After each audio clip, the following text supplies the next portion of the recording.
Hi guys. Ayan. 'Di ba nag-toothbrush na siya kanina? Kaso, pagkatapos nag-toothbrush, kumakain ulit. Ano yan, Janela? Huwag kang tatawa. Mabubulunan ka na. Oh, yan.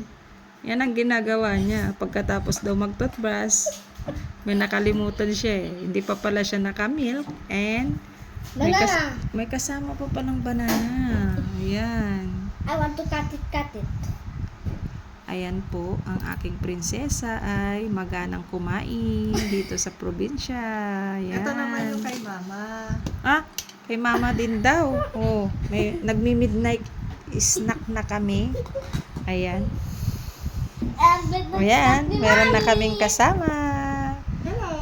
Ayan. Hello! Kain po tayo ng Yum. saging and Yakult. And Milo.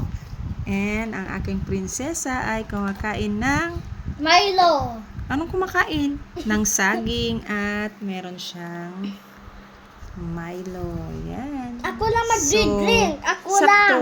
Ayan. Beer brand choco. Sakto yung kanya pong iniinom. Yan yung paborito ko. Okay. Yan yung lagi ko ininom everyday. Di ba, Okay. beer brand? Yeah. Okay. Sige na po. Salamat sa panunood. Ingat at God bless po sa ating lahat.